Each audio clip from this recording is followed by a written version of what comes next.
So funny. All right, third question. We talk about a lot on stage and comedy. We talk a lot about the pain that we go with it and dealing with our families. Yeah. I'd like to know what's a positive or like a nice memory you have of your childhood.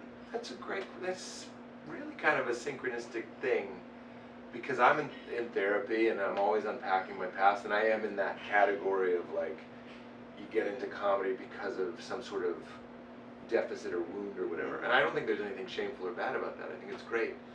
But I've lately, because of some progress in my therapy, been trying to have more remembrances of good things. Right. And didn't Matt, I tell you about my father holding the back seat of my bike when I learned how to ride my bike?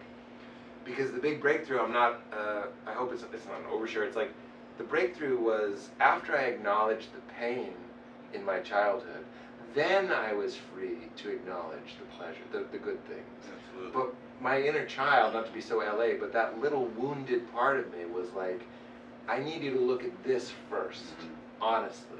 Because there was a lot of like, I'm from Boston, and Boston was like, oh, it could have been worse, and like, at least you had this, and all that sort of, and that was true to a certain extent.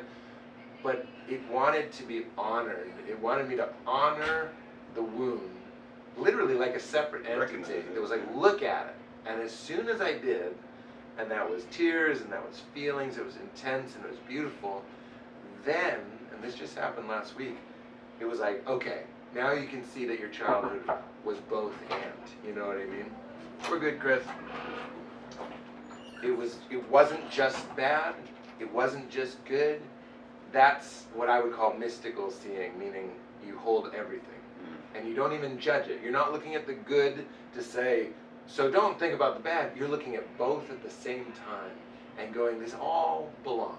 It was okay. It's all right. Not just like, we did our best. It was like, it's actually okay, even when it wasn't okay, that was okay. It's kind of hard to explain.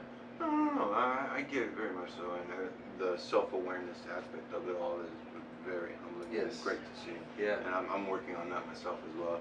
But I like your question because, and that's exactly where I'm at, is when I have these good memories, and I do, of both my parents, and there were beautiful times, and there was just like, you know, it was a tense dynamic. And also, there was my mom making me tuna melts and watching Murder, She Wrote together, and my dad holding the back of my seat, or my dad laughing or singing, or it wasn't all, you know, this horror, but until I looked at the parts that were hard, it, like, my mind wouldn't let me see the good things. And now that I have honored them, it was like, okay, you can look at it in its wholeness. And that's been really healing for me. But I think a lot of people just plug their ears and go, it didn't happen.